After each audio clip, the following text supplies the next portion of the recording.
With permission, Mr. Speaker, I would like to make a statement about recent naval engagements in the South Atlantic. Since its arrival in these waters... The political scandal over the Belgrano starts with the government's decision to give a false account of the sinking during the war. Prime Minister Margaret Thatcher and the Ministry of Defence will spend the next 2.5 years misleading Parliament and trying to defend its version of events. They never come clean as such. Instead, the truth comes out slowly, tortuously.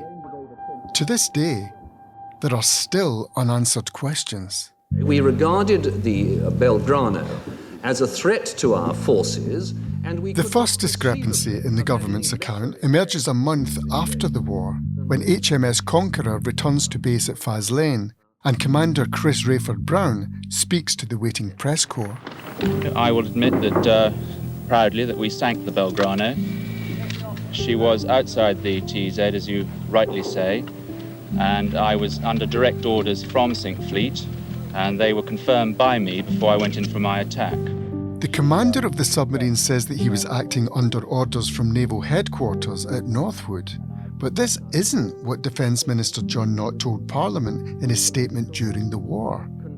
He said that Rayford-Brown acted of his own volition. The actual decision to launch a torpedo was clearly a decision taken by the submarine commander, but that decision... The contradiction passes everyone by, except for one man, the anti-war MP, Tam Dalyell. In the 5th of July, Commander Rayford-Brown returns to the west coast of Scotland, hoists his Jolly Roger. He let the cat out of the bag. The commander of Conqueror vouchsafed that his orders to sink Belgrano came from Northwood.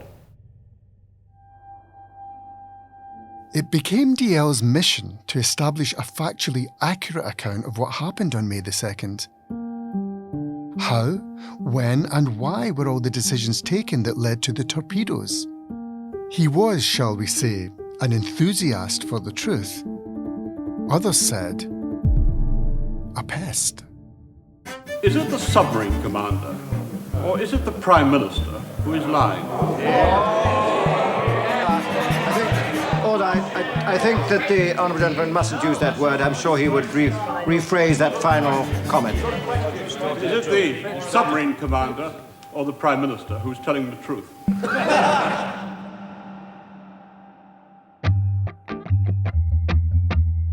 Tam Dalyell was an old Etonian, a Labour backbencher and a serial troublemaker, known for his consistently anti-war position, from Aden in the 1960s to the invasion of Iraq in 2003. As soon as the task force set sail for the Falklands, he started to call for it to turn around. And he always believed that the dispute over the islands could only be solved politically, not militarily. Dalyell wrote 10 pieces on the Falklands for the London Review of Books, all of them scribbled on House of Commons notepaper. The magazine was one of the few places willing to publish dissenting voices over the war, and he was one of just a handful of MPs who opposed the conflict. He was a very unlikely chap for a Labour MP. He lived in a baronial hall. He hated Margaret Thatcher. He was pretty much a pacifist. Somebody driven by a very profound sense of what was right and in the importance of ministers telling the truth to Parliament. Without Tam Dalyell, there would have been no Belgrano scandal. Under his intense scrutiny, the government's version of the sinking started to unravel, and he became convinced that there was something darker at play. But was the London Review right to give him so much column space? Many believed that he was a conspiracy theorist. A lot of the stuff that Tam Dalyell was going on about was just rubbish. It was just toilet paper. The man was rambling. No rational argument can convince somebody who believes in a conspiracy. He was, punching above his weight.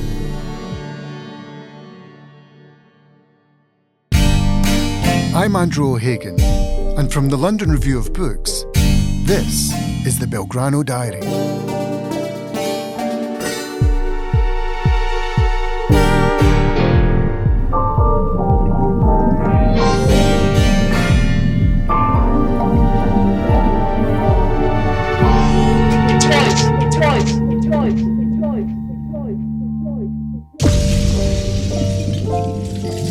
Episode 3, Small Lies, Big Lies.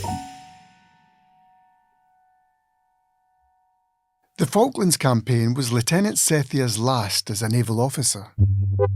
In the summer of 1982, as Tam Dael notices the discrepancy introduced by the captain of the Conqueror, Sethia is preparing for a new life outside the Royal Navy. 13th of July, 1982. Last night was my last run ashore in the Royal Navy. We all got very drunk, and the bear presented me with a clock, a plaque, and a thermometer. I had a little weep. I can't write much at present. My mind's in turmoil. But the skipper gave me a sherry. I did not leave the RN because I did not like the RN. I did not leave it because I was dissatisfied with it in any way, or because of my experiences in the South Atlantic. But it was the yearning, the zest for travel that really took me. I wanted to see the world. Sethia had actually handed in his resignation long before the war, and 2 weeks after returning to the UK, he's left the Navy and is planning a transatlantic sailing trip with his friend, Peter Bones. Their ultimate destination? The Caribbean. 8th of August, 1982. After 3 weeks of hardish work, we sailed from the Hamble today to the tumultuous sound of applause from 60 friends. We put up sails in Southampton water and off we went. Sethia and his diary head back out to sea, this time in a battered 30-foot yacht, barely fit for purpose. By November, he's crossing the Atlantic for the second time that year. And we could see what looked like a torpedo coming on our starboard side, 10 feet off. I go into slow motion now. I say to Bones, get your fucking camera. It was a humpback whale, leapt out of the water and came down on his back. I mean, you're talking about a whale that was twice the length of our yacht, and then going bang, and the explosion of the sea. We got soaked in the cockpit. The crossing takes them a month, and then they see on the horizon Carlisle Bay in Barbados. 10th of December, 1982. A great day. Sighted the lights of Barbados about 45 miles off. 3-hour wait for immigration and an $11 entrance fee, and got drunk. Sethia finds work in St. Lucia, chartering yachts for well-heeled tourists. He thinks the Falklands and the Belgrano are all behind him.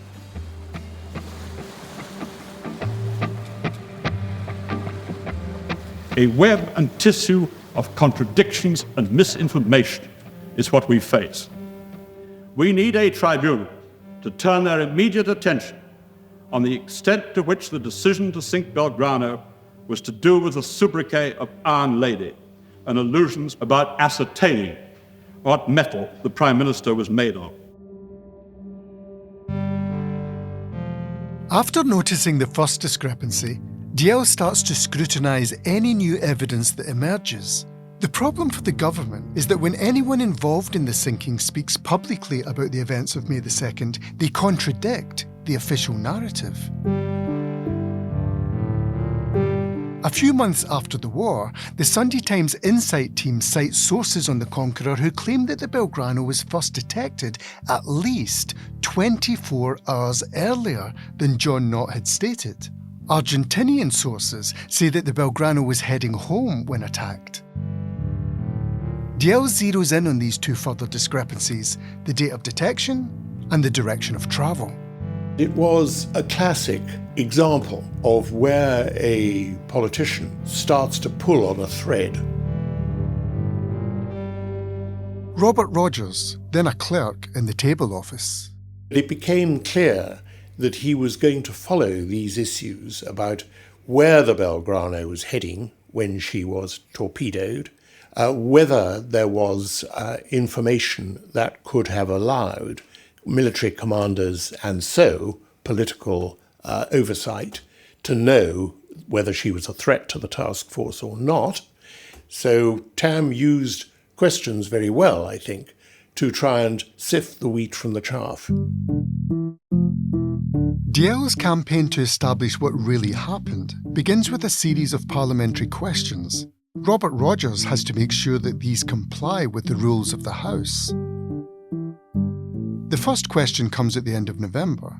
It's a written one asking John Knott what course was the General Belgrano steering when she was torpedoed. Dalziel gets a cagey and digressive answer, but in the final sentence, the government lets slip another inconsistency.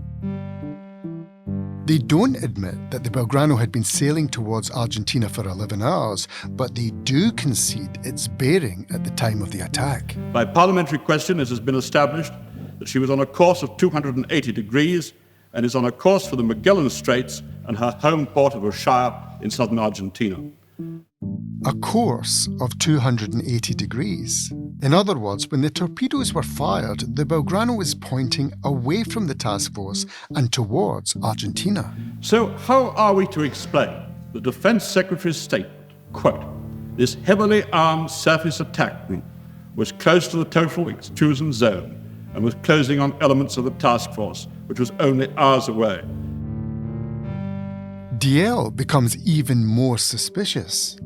He follows up with a barrage of parliamentary questions. I refer to questions 113 and why should there be such discrepancy? The course and speed of the Belgrano at the time of the attack. How long continuously? Which torpedoes were used? Belgrano in her sights. How, when and why were the rules of engagement changed? Normally I would have accepted a senior officer's word unquestioningly. But then we live, don't we, in the age of misinformation.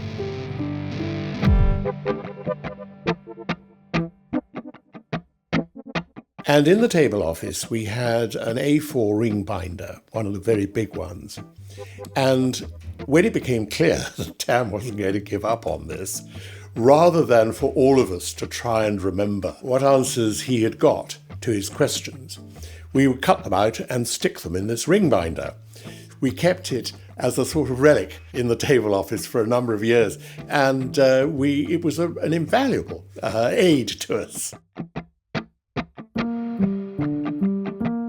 Dalziel is a one-man pressure group. He demands a public inquiry, a tribunal, full disclosure. But after admitting that the Belgrano was facing away from the task force, the government simply pulls down the shutters. They refuse to answer any more questions or give any further details, repeatedly citing security concerns. Defence Minister John Knott. I think I ought to say that a very, very large proportion of what he said is just totally and completely untrue. The government benches start to question Dalziel's sanity. The Honourable Gentleman's behaviour in these matters begins to cast grave doubts on his mental stability, because he seems to have an obsession. He can come back to this as much as he likes, and I dare say he will, but he won't alter the facts. And the facts are as he's been given them.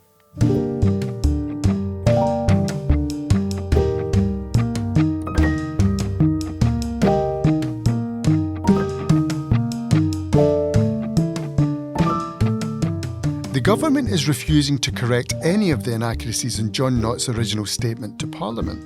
But why did it choose to give a false account in the first place? John Knott was drafting the statement as he drove from the Ministry of Defence to Parliament. And he and I were in the back of the car, and the statement was on our knees, and he was still fiddling with the exact wording as we drove. John Knott's private secretary during the war, David Omand. The key to that statement is that the reason the Belgrano had been sunk was because the rules of engagement had been changed. The reason the rules of engagement had been changed was because the fleet and Admiral Woodward were expecting an imminent attack, which we knew about from intercepted information. That intercepted information was top secret. So the hostile intent being shown by the Argentine fleet had to be conveyed to the House. But you couldn't say how we knew it. And that's where the phrase like sort of closing on elements of the task force that we were fiddling about with in the back of the car came from. Anybody would understand the need not to say things. What's harder in this particular situation to understand is the wish to say things, to say a number of things, some of which were untrue. That comes back, sorry to interrupt you, but that's the whole point of this statement. John wanted to say as much as he could to the House of Commons. So he said more than he should? Well, he said what his judgment had led him to believe the House ought to hear to justify this act. It was about how do you convey this essential truth that there was hostile intent without giving away information which your naval advisors are saying you mustn't give away. David Omand is referring to the Argentinian signals intercepted by GCHQ the day before the sinking. This intelligence suggested that Argentina had fallen for the British deception plan and believed that the task force was about to land on the islands. The Argentinians were planning a counter-offensive of their own on the morning of May the 2nd. This was subsequently called off, but according to Omand, the inaccuracies in John Nott's statement were about communicating this hostile intent of the Argentinian fleet. Now, the only mistake the government made was not simply correcting the record. Once the fact of the GCHQ interception no longer was so sensitive.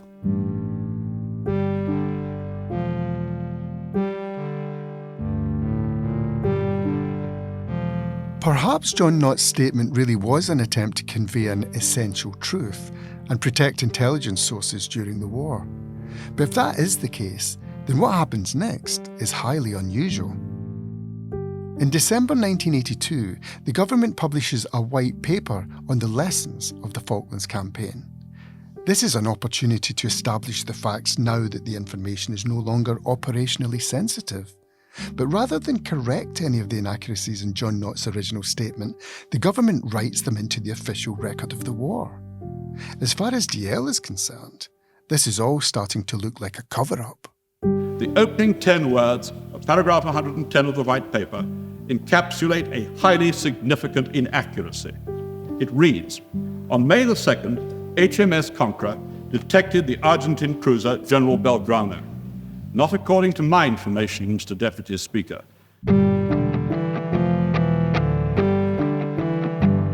In the London Review, DL argues that the Belgrano's date of detection is all important. If the ship was detected earlier than the government claimed, why was it not sunk immediately? For him, the delay completely undermines the idea that the Belgrano was a direct threat to the task force. So the controversy was around one paragraph, and in particular one sentence in this white paper, which was... This is Richard Mottram. By the time of the white paper, he has replaced David Omand as John Nott's private secretary. And I've never been able to establish whether it wasn't changed in this white paper because there were genuine security concerns and therefore it was decided, let's change it because we don't want to get into it.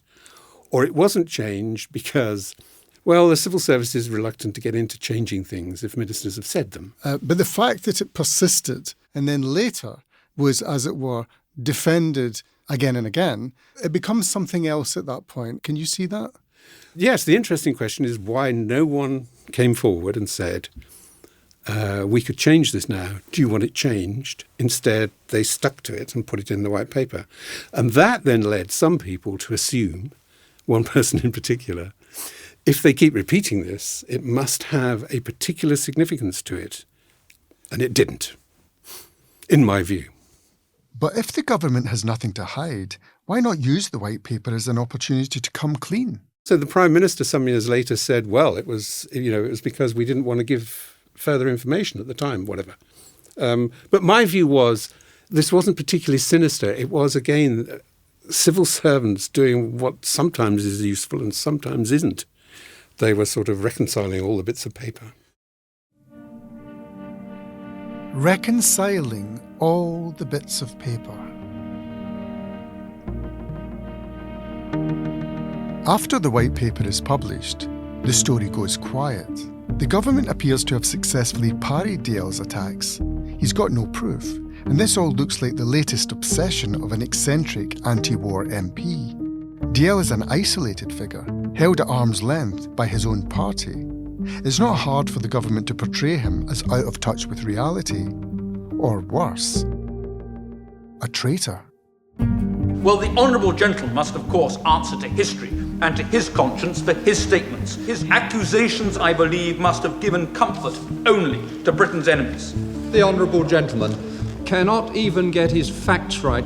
Trouble is that with people who have bees in their bonnet, they do tend to find themselves unable to see the wood for the trees. I trust, too, that in future he'll stick to some harmless cause, like proving that Bacon wrote Shakespeare's plays, because the fact of the matter is, inside this house and outside, he's generally recognised as being as daft as a brush. No one is taking DL seriously, but even so, he never stops asking questions. The more the government obfuscates, the more convinced he becomes that they must be hiding something.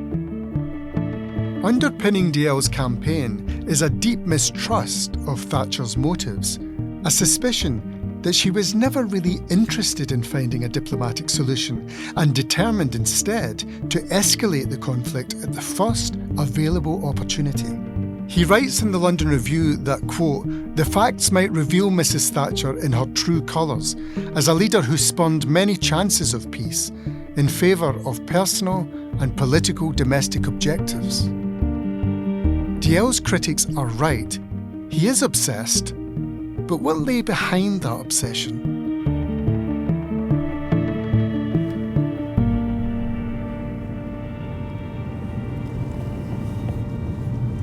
Right. This is almost as difficult as finding Seth's house in the Caribbean. Bit colder though. I'm with my producer Richard in search of the House of the Binns, double N, a huge 17th century pile that overlooks the Firth of Forth, not far from Edinburgh. It is the ancestral home of Tam Dael. Is this possible?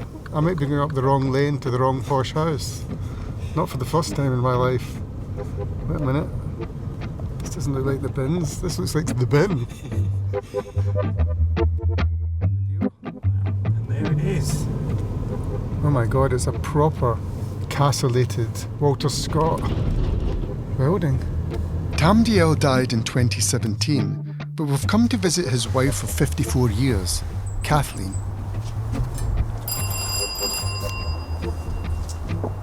Hello, Kathleen. Oh, hello, you're there. Hello, hello. Hello, very nice to meet you. So nice to meet you. Come in. God, I'm so disappointed not to. Kathleen married Tam on Boxing Day 1963.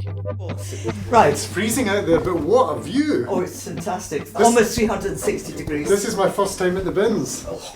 Her great-uncle was John Wheatley, a legendary figure in Scottish and British politics, a hero of Red Clydeside, and a minister in the first Labour government in the 1920s. Is it on? Is there a wee green light? The green light is flashed. So Kathleen, try and give us a sense of Tam for people who are listening to this who are younger and perhaps didn't know Tam Dael. Who was he? He was unusual in many ways, certainly to me. And I think probably it was my curiosity about him that, really, I thought, this guy's interesting. I was never bored. And when we were going to get married, he said, I don't promise you an easy life, but I promise you an interesting one. And he was right, absolutely right. But he had great curiosity, great energy, and he just went about things in a way that I thought very different from anyone else I'd ever come across. Tell us, if you can, the story of 1982. Can you bring us right to that beginning point, if you like, Kathleen, and explain to us how he became so interested in what happened to the Belgrano? It was because of the deception, basically. Because he's quite a loyal guy to the country. He really came from that, his mother and father, the whole empire business. And, all of that. He was very respectful of the Queen and everything else. But I think it was the deception and the fact that people in power abuse power for people to get away with telling lies that actually have caused people's deaths. We have spoken to a number of highly placed civil servants from the time. And What many of them say is that they hugely respected Tam Dalyell, but they thought that he lost the plot over this. That's how other people see it, and I accept that that is what it seemed like to them. The thing that really got him, I think, about it was that Mrs. Thatcher gave the order for the Belgrano to be sunk when she knew that there was peace talks going on, and she knew that, and she didn't wait until the outcome of that, because she'd been the most unpopular Prime Minister before the Falklands, and that war, like with many other Prime Ministers, diverting people from the problems at home by, going into patriotic mode. I take solemn responsibility of charging the Prime Minister with a particular, specific war crime and high misdemeanour. These peace talks Kathleen mentioned, as far as Dalyell is concerned, this is the reason for the cover-up. All the small lies in the government's account of the sinking are designed to conceal a big lie, a conspiracy to torpedo a last-ditch peace plan. This was the theme of his pieces in the London Review. Now, in my experience, small inaccuracies are often part of larger inaccuracies. Seemingly small lies are part of larger lies. Had a new factor entered into the calculation of the War Cabinet between the evening of May the 1st and May the 2nd, yes, there was indeed a new factor, and that new factor was knowledge of a genuine peace offer. Remember what we told you about the US-led diplomacy in episode 1? Well, there's more to the story. After the collapse of Alexander Haig's peace plan, the Peruvians stepped into the breach. President Belaúnde Terry of Peru was negotiating on behalf of the Argentinians, Alexander Haig on behalf of the British, with Thatcher's Foreign Secretary Francis Pym by his side in Washington. The timing of the Peruvian proposals, initiated the day before the Belgrano was sunk, is what so obsessed Dalyell. Because I believe that the real threat to the Prime Minister was not a threat at that stage of the Belgrano and her escorts to the task force, but that it was this treaty which was to be bound in red leather. In the winter of 1982, Dalyell travels to Peru on a 4-day fact-finding mission. He interviews President Belaúnde, who tells him that the peace plan was viable and that Thatcher knew about it. The 7-point plan had been agreed between Haig and Belaúnde the previous night.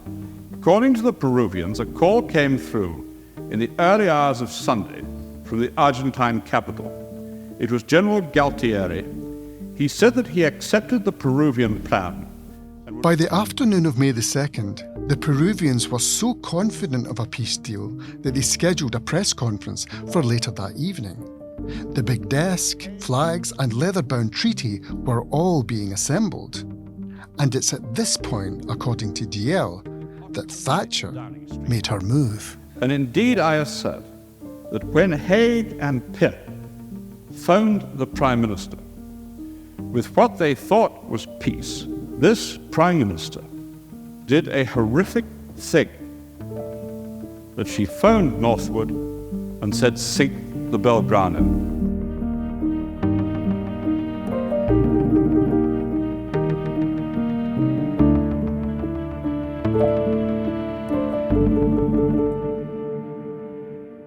Small lies must be part of big lies.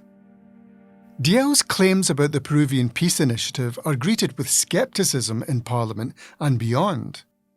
Thatcher always claimed she didn't know about the plan until after the Belgrano was sunk, and it's unclear whether the deal, which was essentially a rehash of Al Haig's original proposals, really was viable. Look, it is undoubtedly true that the sinking of the Belgrano also sank the peace initiative. That doesn't mean that the junta would have accepted the peace initiative. No decision had been made, and I think a decision would have been very difficult. These were not people who had much of a reverse gear, to be honest.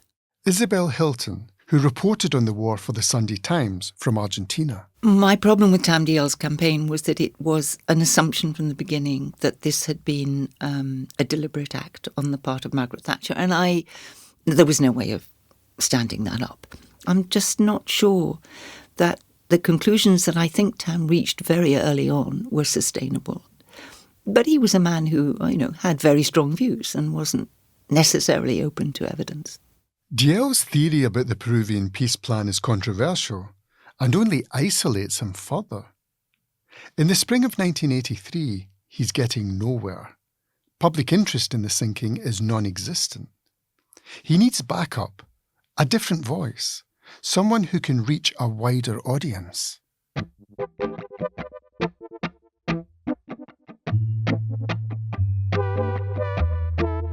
Mrs. Diana Gould in our Bristol studio. Mrs. Gould, your question, please. Diana Gould is a silver-haired teacher from Cirencester, a picture of English respectability.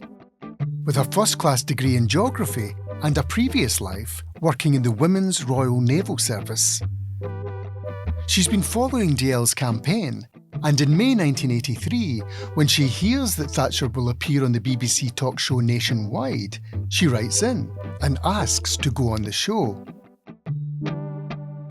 Before the filming, Gould contacts Diell and he refers her to his relevant speeches.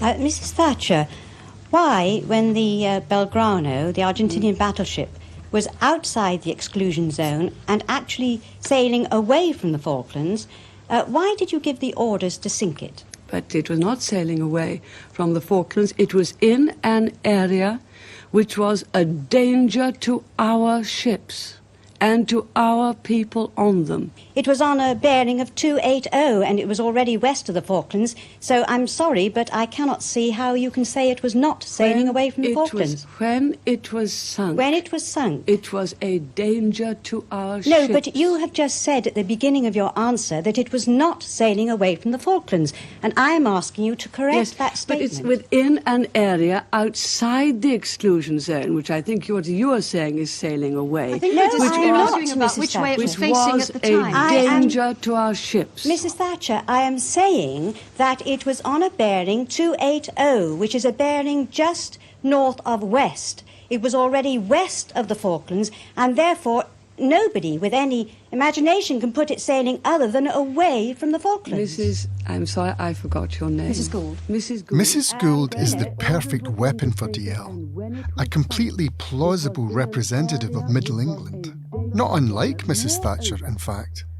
For more than 5 minutes, she keeps up the pressure on the Prime Minister, who begins to lose her cool. I think it could only be in Britain that a Prime Minister was accused of sinking an enemy ship that was a danger to our Navy, when my main motive was to protect the boys in our Navy. That was my main motive, and I'm very proud of it. Mrs. Gould, having hammered away on the details about the ship's course, direction and location, Gould then brings up the Peruvian peace plan. Giving those orders to sink the Belgrano when it was actually sailing away from our fleet and away from the Falklands was in effect sabotaging any possibility of any peace plan succeeding, and Mrs. Thatcher had 14 hours in which to consider the Peruvian peace plan that was being put forward to her. Mrs. Thatcher. One day, all of the facts in about 30 years' time will be published. That is not good enough, Mrs. Thatcher. I am just... Mrs. Gould, would you let please Mrs. Thatcher answer. let me I think answer? You've put a fair point. Would you please let me answer? In the green room after the show, Thatcher's husband Dennis snaps that she has been stitched up by the long-haired trots and woofdas of the BBC. Mrs. Thatcher would always have been rattled by someone who was quoting a great deal of detail. She dealt in detail herself, and on this occasion, Mrs. Gould was a match for her. Lord Robin Butler, Margaret Thatcher's principal private secretary. I joined her in the summer of 1982, after the war, and of course it was a moment of triumph for her, but it had also been a time of great emotion. People often think of Margaret Thatcher as hard. She felt very keenly the risk that she was putting the forces in. She felt very keenly the events of the war. Very clearly she did, and one of the interesting things to me is the way that this whole business seemed to get under her skin. The miners' strike, for example, or the riots in Britain. There are many topics of importance where one wouldn't say she seemed to be filled with emotion, but the Falklands was different in that respect. It was a subject that went very deep with her. I think she would have been irritated with people who suggested that the decisions taken in the war were wrong. She wanted to be known that she wouldn't be knocked off course by pressures. And in fact, that was one of the great strengths of her administration. Thatcher's tête-à-tête with Diana Gould is the moment the Belgrano story goes mainstream. She's now on tape, very publicly repeating the government's lies. But DL still has the same problem. No proof. The truth sometimes needs a helping hand. 2nd of June 1983. At the Tobago Keys with Simon and Daphne. A good trip so far. Pissed the previous evening and all ended up in the water after capsizing the dinghy. Off today to continue down the Grenadines to Carriacou. This is where the story of Lieutenant Sethia's diary grows stranger. He didn't mean to be a whistleblower. He was, if you like, set up to be one. In the summer of 1983, as Gould and Thatcher clash on primetime TV, Sethia is enjoying life in the Caribbean and hosting the first friend from HMS Conqueror to pay him a visit. My naval friend, Simon O'Keefe, his wife, Daphne, who I'd known for 2 or 3 years, got on extremely well with him. A very well-spoken, educated man with an impish sense of humour like myself. So I rather warmed to him. His main area of duty was actually as a mechanic at the back end of the control room, where I was on duty. And we both liked a cigarette and that type of thing. Simon O'Keefe is an unusual serviceman. For a start, he's a rating, which is where you usually find the working class lads. But his father is a well-known literary publisher. It was at that stage that the ideas started formulating in my mind, not specifically of publish my diary, but of there's an amazing thing that happened. Surely it's worth writing about and publishing something. Sethia is toying with the idea of writing a first-person account of his South Atlantic patrol. Public interest in the Falklands is riding high, and many veterans are starting to publish similar books. And so I'd said to Simon O'Keefe, perhaps you wouldn't mind showing this to your father. He's an experienced publisher, and he will know whether it's the sort of thing that a book could be based upon. 5th of June 1983. Weather rather nasty, heavy squalls and much rain. An unnerving morning at Petit Martinique. Dragged and felled the anchor, and then had engine failure. Simon's mechanical knowledge a godsend. This is the last entry Sethia writes before he sends his diary back to the UK with O'Keefe. So he took the one copy back to England? He took the original. I had no copies of it at all. He took the original diary, that was it. Back to London? Back to England, yes.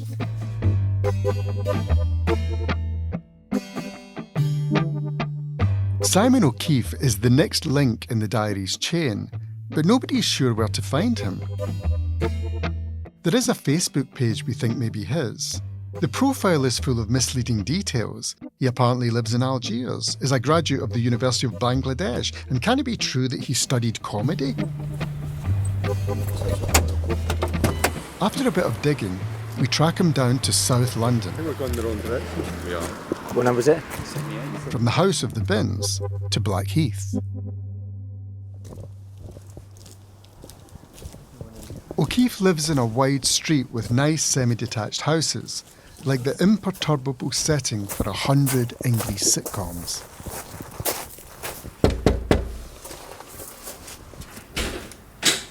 Hi, Simon. Hi, I'm Andrew. Hi, Andrew. Good to meet you. How you doing? Yeah. O'Keefe's sitting room is straight out of a novel. In here? Shelves filled with multiple copies of books his father either published or collected. Do you want to sit next to Andrew? And in front of them, busts of James Joyce and Patrick Kavanagh. Do you know where all your books are? Because you'll be better than me if you do. Well, yeah. I know the price of every single bloody one of them as well. Seriously? Yeah. Simon is hanging together, just about. He is bedraggled, shall we say, not fresh out the box, but very smiley, with a grin that might be called wicked, if it wasn't so sinister. My dad was a publisher. Yes, I know. Very well-known publisher, wasn't he? Very well known. Yeah. Hugh McDermott. Funnily enough, I was just reading Hugh McDermott this morning in the London Library. So your dad published him? Yeah. That's amazing. His complete poems. I know that volume, actually. I think I might have that. I could actually make your day. I'm going to give you a copy of Hugh McDermott, complete works, on handmade paper. No. Signed. Fuck off. Only that morning, I'd been reading an essay by the Scottish poet Hugh McDermott, and here was this oddity of a man offering me a rare signed copy of his collected poems. It's not been cut and it hasn't been bound, but it is the collected poems of Hugh McDermott, and it's signed by Hugh McDermott. This is incredibly special. That's all right. Keeping her wagon happy, wasn't it, from Scotland? You know the way to a man's heart. It's a bit wet, but never mind. Astonishing. O'Keeffe reminds me of Sethia, and I can see why they got on. They are both foul-mouthed, curious, irreverent. What do you think of Seth? I think he's brilliant. He's funny. I enjoyed his company. It's one of those, we'd both be arrested at the same time, same charge. Basically, he stuck up a finger to authority as well. Was he quite a rogue? Yeah, I mean, that's probably what the attraction was. We settle down in the sitting room and start to discuss the diary. Simon, I want to go to June 83 and just get this clear, because people have told different stories through the years. I just want to hear you tell us the story of that visit in June 83 where you were in St. Lucia and Seth gave you the diary. Yeah. I mean, he gave me the diary and I started reading it. I thought, whoa, this is... Because we were told no one is to keep a diary, all records. A couple of people did. You read it through in St. Lucia? I read it through in St. Lucia. All of it? Yeah. And in St. Lucia, did you talk then, after you'd read it, about the possibility of publication? Of publishing, yeah. That was the idea.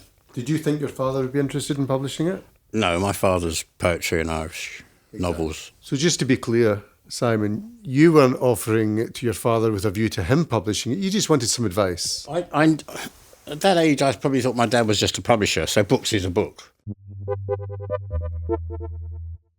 You were handed the manuscript, you'd read it, and you travelled back to the UK. Tell us what happened when you got back to the UK. I read it again, and I'm thinking, well, this is a hot potato. So that implies that, Simon, that you knew that the War Cabinet and Margaret Thatcher had been lying to the public? Basically. The government was denying, and they were lying. So I made contact with Lord Binns. You felt that Tamdale was the man that you would contact with the diary because you felt he'd make best use of it? Yes, basically. He was asking the right questions.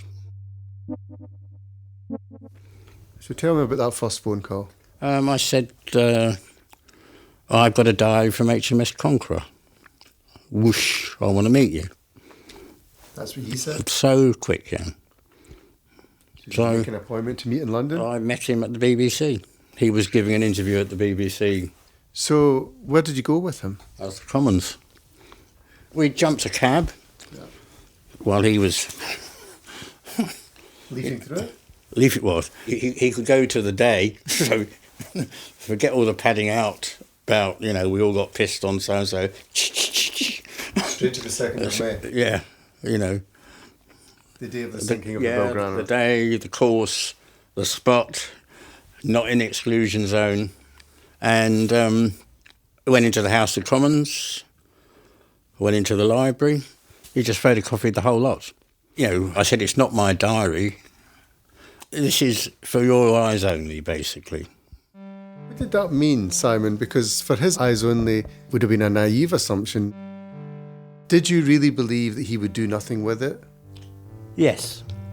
You thought it would just help him privately in his argument? I knew he would ask the questions because If you keep asking the questions, was HMS Conqueror 4 degrees latitude this, that? No, the Conqueror was not latitude that, which means someone is lying. But he basically had the proof. Okay, so you gave him this proof. My second question is, would you have told him that you didn't have the permission of the author of the diary to show it to him? I just said, he doesn't know I've done it, basically. So you just told the truth? I just told the truth. So O'Keefe betrayed his friend's trust. But why? Why did he leak the diary? When I got the diary in St. Lucia, I knew what I had in my hand. I had dynamite, and I basically said, I know I'm going to lob this into the... Because I'm a shit stirrer, if you like. I wanted to see what had happened. I couldn't resist the Machiavellian, I think it was my duty. That's a good one, isn't it? It was my duty to let the world know. O'Keefe's so slippery as an interviewee. It's hard to know when he's spinning us a yarn he thinks we want to hear and when he's playing it straight. He's just the sort of person who was quite common in the 80s, a laugh maker, a rabble-rouser, but deep down, a person who found the spirit of the age unacceptable. Everybody on the submarine knew he was sailing home. The navigation chart is there. The little pinprick of lights, there's our circle, 200, the exclusion zone, but it's over here. People are not happy about it now, in reflection. And you happy about it now? No, of course I'm not. Of course I'm not. I mean, I killed 300 people who shouldn't have been killed. That's basically what it is, who never had a bloody chance. Clunking old ship. Nah, they didn't have a chance. Thatcher she had to sink something. I'm listening to our leaders, basically, just telling lies. That was all it was about. So I did not want to become part of that lie. No regret? No. It had to be done. It had to be done. Margaret Hilda Thatcher. In the same summer that O'Keefe passes the diary to DL, Thatcher wins the 1983 general election. 19,616. Well, Mrs. Thatcher's vote is down by 1,000. Oh yes, we're all celebrating. The BBC broadcast her landslide victory to the nation, and Conservative Party members gather outside Downing Street to celebrate. The Falklands factor delivers her the country. Prime Minister's got a fantastic majority. She's untouchable. My life has been put in danger by a government that had lied to everybody, and they're covering it up, basically. So I'm going to do something about it. Bring Thatcher down. Bring Thatcher down. Little old me could bring down a government.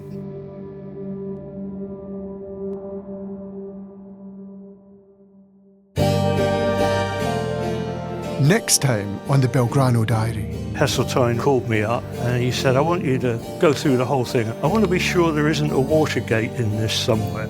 My God, read this. It's my diary. This is what I wrote, and it's on the front page of today's newspaper. And it was important for ministers to then try and put him in jail for saying this terrible thing, which was threatened their whole political position. I got a phone call saying, you are to report to Naval Intelligence Headquarters Northwood in uniform. Ours have not been the actions of people engaged in a hole-in-the-corner cover-up in an attempt to mislead this House.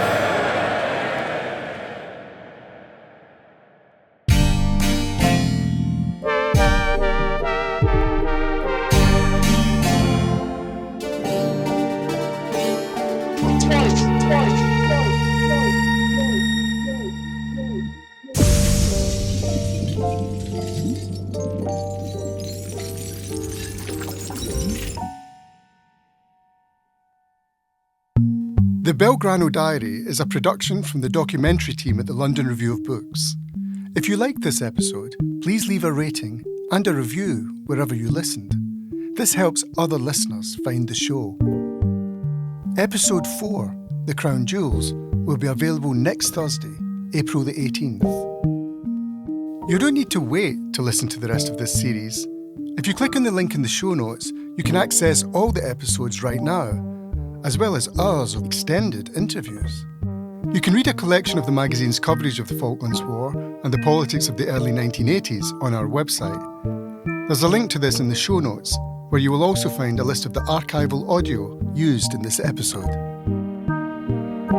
The series producer was Richard Curling. Ben Walker was the producer, and Zach Brophy, the story editor. Original music and sound design by Joel Cox. I'm Andrew O'Hagan.